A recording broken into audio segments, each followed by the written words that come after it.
Bonjour à tous, je vais continuer l'étude sur les commandements. On avait commencé le 10e commandement, puis on était rendu aux œuvres de miséricorde spirituelle, que je vais commencer un peu. Et on va continuer dans cette vidéo. Donc on commence avec un signe de croix. Au nom du Père, du Fils et du Saint-Esprit. Amen.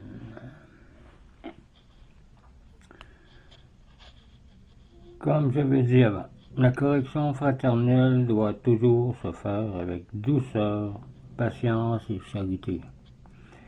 Les pluies douces pénètrent plus profondément et rendent le sol plus fertile que les pluies subites et battantes qui fouillent le sol et ne coulent qu'à la surface,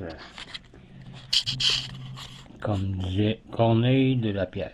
C'est lui qui ramène le pécheur de l'erreur, sauve son âme et couvre une multitude de péchés. Voir Jacques 5, verset 20. En supportant patiemment l'injustice, nous rendons service non seulement à nous-mêmes, mais à notre prochain. Nous le relevons dans le mal et arrivons plus facilement à lui faire reconnaître ses torts. Voir 1 Roi 16, verset 10. En pardonnant à nos ennemis, nous montrons par là que nous ne voulons pas nous venger et qu'au contraire, nous avons de la charité pour eux. Ils leur témoignent et nous témoignons de la bienveillance. On console les affligés en leur témoignant de la sympathie, de la compassion, en leur suggérant des motifs de résignation, en leur accordant du secours plutôt, dans leurs besoins. Voir Proverbe 25, verset 20. La prière pour les vivants et les morts est très agréable à Dieu, très utile à celui qui l'a fait et pour qui elle est faite aussi. Dieu veut en particulier que nous prions pour nos parents, nos bienfaiteurs, notre Saint-Père, le Pape, les chefs de l'État, les chefs de l'Église, notre évêque, nos pasteurs et enfin pour tout le monde et nos ennemis. Voir Luc 6, verset 18, 1 Timothée 2, verset 2 et 2 Maccabées 12, verset 46 et 2 Maccabées chapitre 15. Maintenant, comment nous devons pratiquer les bonnes œuvres? Il ne faut pas faire le bien au prochain pour être vu de tous et en être loué. Sinon, nous avons obtenu notre récompense ici-bas déjà, selon Matthieu 6, verset 1. Ni pour en obtenir des bienfaits à notre tour. Voir Luc 14, verset 12. Et Matthieu 6, verset 3. Et Luc 14, verset 13. Nous devons faire le bien pour l'amour du Christ et non juste pour nous-mêmes. Il faut secourir le prochain promptement et avec joie, selon Proverbe 3, verset 28 et Romains 12, verset 8, etc. Comme d'habitude, vous mettrez tout dans la description. Nous ne sommes obligés à donner en au monde que notre superflu. Voir Luc 11, verset 41. Nous ne devons donner le monde qu'avec notre propre bien, et à ceux qui sont réellement dans le besoin et pauvres. En donnant le monde, nous devons préférer nos parents, nos co-religionnaires et ceux qui sont les plus pauvres, selon Galates 6, verset 10. Point 5. L'utilité des œuvres de miséricorde. Voir Proverbe 19, verset 17, Matthieu 25, verset 10. Le monde obtient le pardon des péchés, car elle obtient aux pécheurs la grâce de repentir, aux justes la rémission des péchés véniels et des peines temporelles, selon Matthieu 5, verset 7, Ecclésiastique 3, verset 33 ou Ecclésiaste 3, verset 33, Daniel 4, verset 24 et Actes chapitre 10, voir Proverbe aussi 11, 17 et Tobie 4, verset 11. Par le monde, nous acquérons une récompense éternelle, si, en la faisant, nous sommes en état de grâce. Le monde attire sur nous des bénédictions temporelles. Dieu augmente notre fortune habituellement, nous accorde la santé et le bonheur. Voir Proverbe 22, verset 9, Proverbe 28, verset 27, Luc 6, verset 48, 2 Rois 17, verset 14, Tobie 12, verset 14, Acte 9, verset 36 et 2 Maccabées, chapitre 15. En faveur de le monde, nos prières sont promptement exaucées. Voir Acte 10, verset 4. Et par le monde, nous concilions l'affection des pauvres. Ils prient pour nous, et leurs prières ont une grande vertu.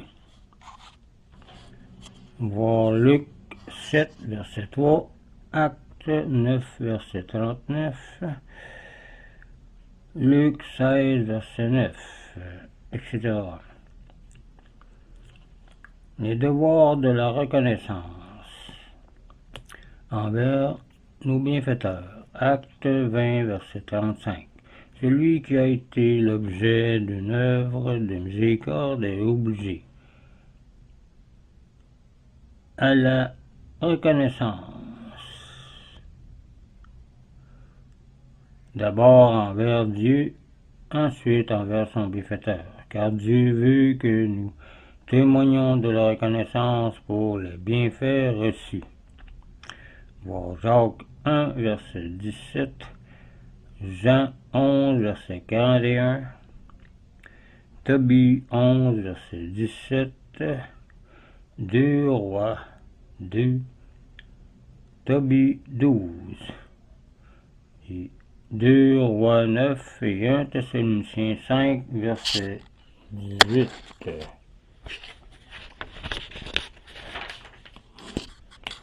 On peut dire aussi Isaïe 1, verset 3, ou Colossiens 3, verset 15. La reconnaissance nous procure de nouveaux bienfaits. L'ingratitude conduit plutôt à la misère. Voir Genèse 8, verset 9, Proverbe 17, verset 13. L'ingratitude est le signe d'une âme basse et mauvaise. Voir 1 Jean 4, verset 20.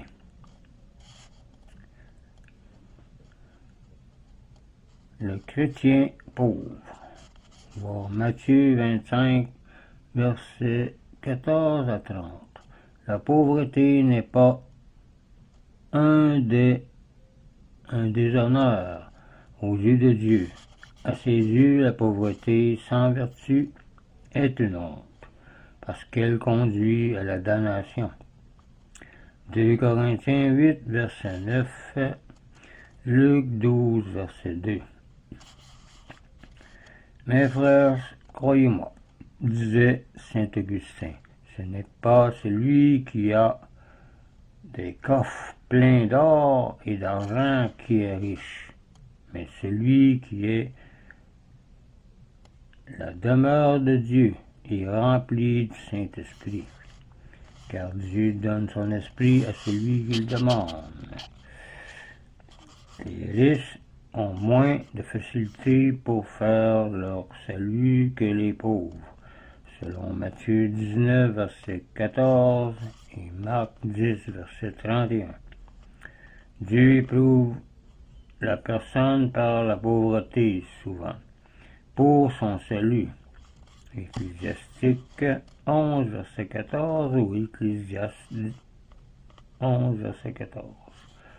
Dieu amène les pauvres d'un amour. Dieu aime les pauvres d'un amour spécial. Selon Matthieu 5, verset 3 ou 11, verset 8, Matthieu 25, verset 40 et Proverbe 22, verset 2. Le pauvre honnête ne sera jamais abandonné par Dieu. Il sera heureux déjà en ce monde malgré sa pauvreté. Matthieu 5, verset 25 à 30 et Matthieu 6, verset 33 à 34. Les pauvres n'ont pas le droit d'exiger par la force le monde dû par les riches.